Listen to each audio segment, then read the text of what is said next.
भाग्य से हमें हरिभूमि के बैनर के तले उपलब्ध हुए हैं। मैं बहुत मन से देश की चेतना के उस हस्ताक्षर को आपके बीच में आमंत्रित करना चाहता हूं, जिसे लोग आलोक श्रीवास्तव के नाम से जानते हैं। कई फिल्मों में उनके गीत गजलें हैं। जगजीत सिंह जी ने उनको गाया है, पंकज उदास ने गाया है, और जिन लोगों के नाम हुए नहीं है ऐसे अनेक रचनाकार उनकी गजलों को गाते हैं। देश के कई मुशायरे हैं जो उनके बिना पूरे नहीं होते। मैं उनकी कोई भूमिका बनाऊं, वे अपने आप में उनकी शेरियत अपनी भूमिका खुद तय करेगी। मैं आपसे निवेदन करता हूं कि रोहतक शहर में एक देश का उम्दा रचनाकार पहली बार अगर उपस्थित हो रहा है आपके मंच पर, तो उसका स्वागत कैसे होना चाहिए मुझे बताने की आवश्यकता नहीं है। एक बार संजीदा होकर के दोनों हाथ हवा में लगा करके तालियां बजाकर स्वागत कीजिए भाई आलोक श्रीवास्तव।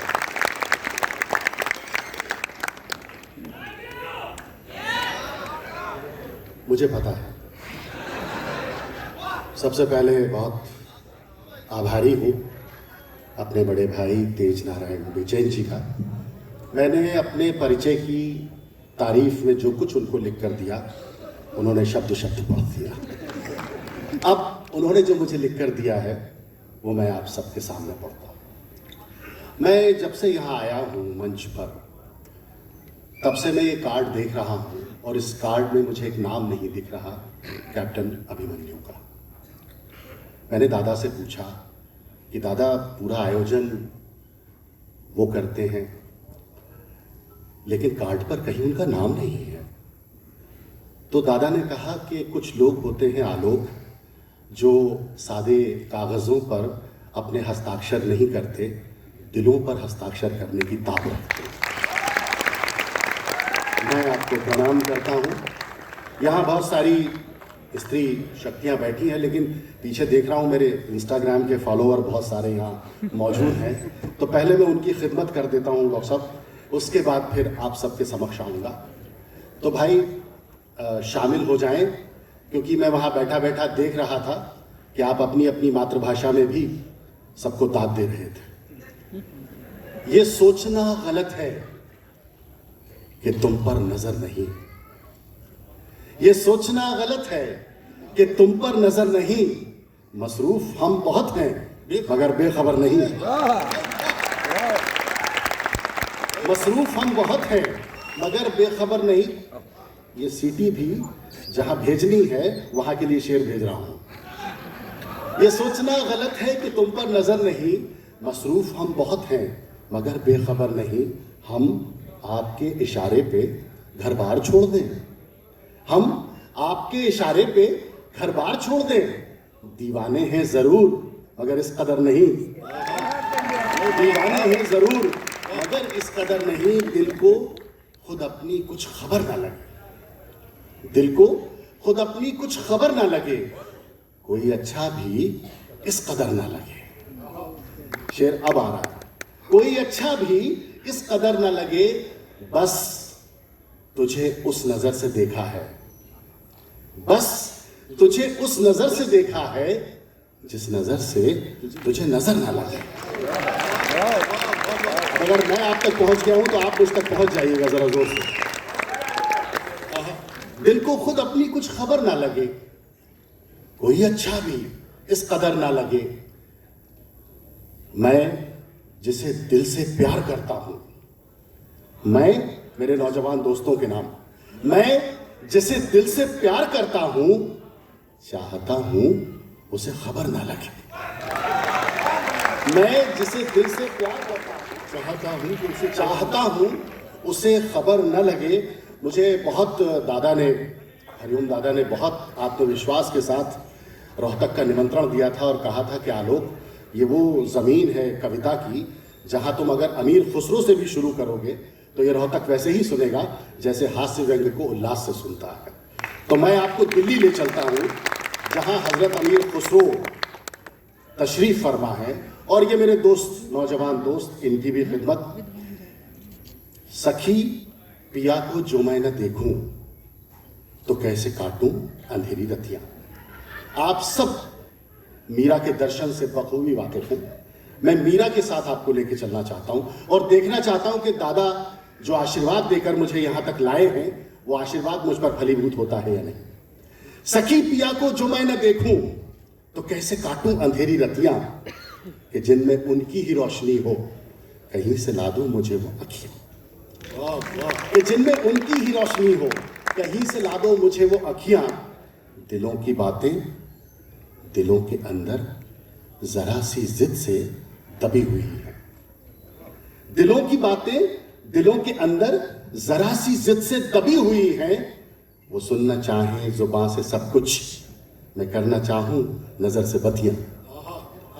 दिलों की बातें दिलों के अंदर जरा सी जिद से, अगर कोई शेर अभी समझ में नहीं भी आए तो कल आप जाके आराम से सोच सकते हैं उसको और कल दाद भेज सकते हैं। सारे लोग मुझसे जुड़े हुए हैं। दिलों की बातें दिलों के अंदर जरा सी जिद से दबी हुई है। वो सुनना चाहे जुबान से सब कुछ, मैं करना चाहूं नजर से बतियां। ये इश्क क्या है, ये इश्क क्या है, ये इश्क क्या है, ये इश्क क्या है, ये इश्क क्या है, ये इश्क क्या है, ये इश्क क्या है, ये इश्क क्या है। सुलगती सांसें, तरसती आंखें, मचलती रूहें, धड़कती छतियां। ये इश्क क्या है, ये इश्क क्या है, ये इश्क क्या है, ये इश्क क्या है। सुलगती सांसें, तरसती आंखें, मचलती रूहें, धड़कती छतियां। और मीरा का दर्शन और ये दो शेर। मैं कैसे मानूं बरसते नैनों कि तुमने देखा है पी को आते। मैं कैसे मानूं बरसते नैनों कि तुमने देखा है पी को आते। न काग बोले, न मोर नाचे, न कूकी कोयल, न चटकी कलियां। सखी पिया को तो न देखूं। मैं वो दो रचनाएं प्रस्तुत कर देता हूं जिसके लिए मुझे कैप्टन साहब के परिवार में, खासतौर से आपके हरिभूमि के परिवार में बुलाया गया है। अम्मा और बाबूजी, एक बार मुझे आदेशित कर दीजिए कि आप मुझे कैप्टन साहब ये खास रचना आपकी तरफ से आपके बाबूजी की नज़र। घर की बुनियादी दीवारें बामोदर थे बाबूजी।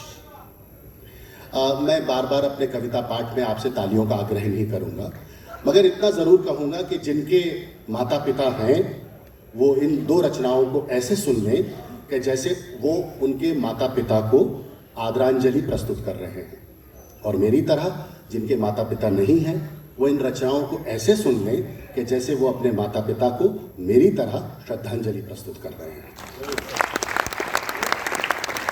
ये रचनाएं मेरे बड़े भाई आशुतोष राणा जी के माध्यम से बहुत वायरल हुई, आप तक पहुंची होंगी। लेकिन चूंकि कवि स्वयं खड़ा है आपके समक्ष तो आपको लग रहा होगा कि ये आपके लिए नई है। पिछले दिनों शिव तांडव स्तोत्र का भावानुवाद हमने किया जो बहुत तेज़ी से वायरल हुआ, उसे आशुतोष राणा जी ने पढ़ा था। मैं ये दो रचनाएं आपके समक्ष प्रस्तुत करके, मैं जानता हूँ होली का वातावरण है और आपकी जो सुनने की मानसिकता है वो हास्य सुनने की मानसिकता है, लेकिन माता पिता सदैव पूजनीय होते हैं, तो मैं ये दो रचनाएं पढ़ के आज्ञा लूँगा आपसे और उसके बाद अगर आप आदेशित करेंगे। घर की बुनियादें दीवारें बामोदर थे बाबूजी। घर की बुनियादें दीवारें बामोदर थे बाबूजी। सबको बांधे रखने वाला खास हुनर थे बाबूजी। सबको बांधे रखने वाला खास हुनर थे बाबूजी। हम लोगों में तीन लोक के बारे में कहा गया है शास्त्रों में, शेर सुनिए। तीन महल्लों में उन जैसी कद काठी का कोई न था। तीन महल्लों में उन जैसी कद काठी का कोई न था। अच्छे खासे ऊंचे पूरे कद्दावर थे बाबूजी।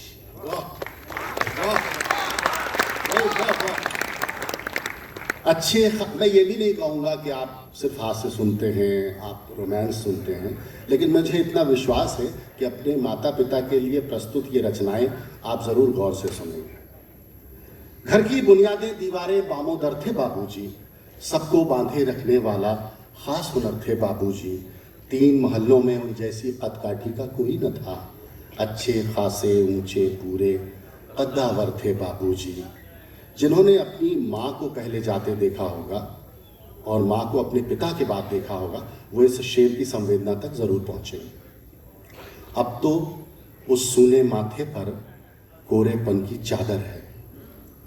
अब तो उस सूने माथे पर कोरेपन की चादर है। अम्मा जी की सारी सज-धज सब जेवर थे बाबूजी। वाह, अरे वाह, वाह, अरे वाह। अब तो सूने माथे पर कोरेपन की चादर है। अम्मा जी की सारी सज-धज सब जेवर थे बाबूजी। 3 महल्लों में उन जैसी कद-काठी का कोई न था। 3 महल्लों में उन जैसी कद-काठी का कोई न था। अच्छे खासे ऊंचे पूरे कद्दावर थे बाबूजी। भीतर से खालिस जज्बाती और ऊपर से ठेठ पिता। भीतर से खालिस जज्बाती और ऊपर से ठेठ पिता। अलग अनूठा अनबूझा सा एक तेवर थे बाबूजी। अलग अनूठा अनबूझा सा एक तेवर थे बाबूजी। ये अगर मुझे बताना है तो ठीक से बता दीजिए एक बार जोर से।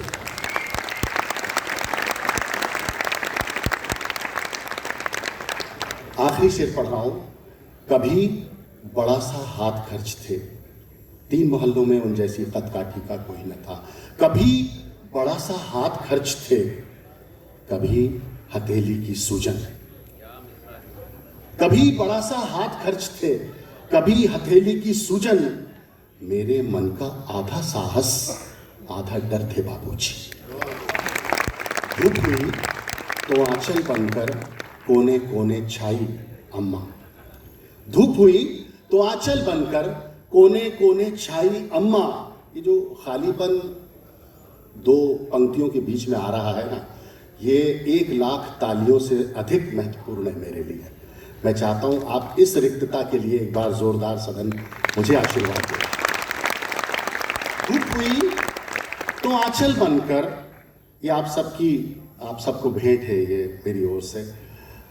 धूप हुई तो आंचल बनकर कोने कोने छाई अम्मा। धूप हुई तो आंचल बनकर कोने कोने छाई अम्मा। सारे घर का शोर शराबा सूनापन तन्हाई अम्मा। बहुत सारी चीज़ें हैं, जगजीत सिंह जी ने गज़लें गा दी या किसी फिल्म में आ गई, ये बहुत सारे परिचय के होते हैं, लेकिन असली जो परिचय होता है कवि का वो उसकी रचना होती है। मैं अगर आपकी आंखों की नमी बन रहा हूँ इनको पढ़ते हुए, तो अगर 2 आंखों की भी मैं नमी बनकर चला गया यहाँ से तो ये मेरी सफलता होगी। धूप हुई तो आंचल बनकर कोने कोने छाई अम्मा। सारे घर का शोर शराबा सूनापन तन्हाई अम्मा। हमारे शास्त्रों में कहा गया है कि हम पंच तत्व से बने। मुझे ये माइथोलॉजी कुछ गड़बड़ लगती है। छठा तत्व क्या है, मैं रोहतक की इस बहुत ही समृद्ध जो सुनने वाले हैं उनके समक्ष रखता हूं। अगर आपको लगता है कि हाँ ये छठा तत्व कहीं शास्त्रों में छूट गया है तो मुझे अब तक वो आशीर्वाद दीजिए जो अब तक आपने नहीं दिया है। धूप हुई तो आंचल बनकर कोने कोने छाई अम्मा। ये जो ऊप आप बजा रहे हैं ना, ये भी उसी माँ की वजह से बजा रहे हैं, वरना आप यहाँ बैठे ही नहीं होते और ये ऊप कहीं और बज रही होती। धूप हुई तो आंचल बनकर कोने कोने छाई अम्मा। सारे घर का शोर शराबा सूनापन तन्हाई अम्मा। उसने खुद को खोकर मुझ में एक नया आकार लिया है। उसने खुद को खोकर मुझ में एक नया आकार लिया है। धरती अंबर आग हवा जल जैसी ही सच्चाई अम्मा। उसने खुद को खोकर मुझ में एक नया आकार लिया है। धरती उसने खुद को खोकर मुझ में एक नया आकार लिया है। धरती अंबर आग हवा जल जैसी ही सच्चाई अम्मा। सारे रिश्ते जेठ दोपहरी गर्म हवा आतिश अंगारे, ऑल रिलेशंस। सारे रिश्ते जेठ दोपहरी गर्म हवा आतिश अंगारे। झरना दरिया झील समंदर भीनी सी पुरवाई अम्मा। झरना दरिया झील समंदर भीनी सी पुरवाई अम्मा। और बाबूजी गुजरे। घर में जीने रिश्ते मैंने लाखों बार उधरते देखे। घर में जीने रिश्ते मैंने लाखों बार उधरते देखे। चुपके चुपके कर देती है जाने कब तुरपाई अम्मा। हाय हाय हाय, हाय, हाय, वाह, वाह, वाह, वाह। घर में छीने रिश्ते, मैं अगर आपसे तालियां मांगता तो कहता कि एक बार मुझे जोरदार आशीर्वाद दे दीजिए, मगर आपने बगैर कहे इतना आशीर्वाद दे दिया, यही मेरे लिए हफ्ते 2 हफ्ते का काम करेगा। घर में छीने रिश्ते मैंने लाखों बार उधड़ते देखे, घर में छीने रिश्ते मैंने लाखों बार उधड़ते देखे, चुपके चुपके कर देती है जाने कब तुरपाई अम्मा। बाबूजी गुजरे आपस में सब चीजें तकसीम हुई, तब बंटवारा हो गया। बाबूजी गुजरे आपस में सब चीजें तकसीम हुई, तब मैं घर में सबसे छोटा था, मेरे हिस्से आई अम्मा।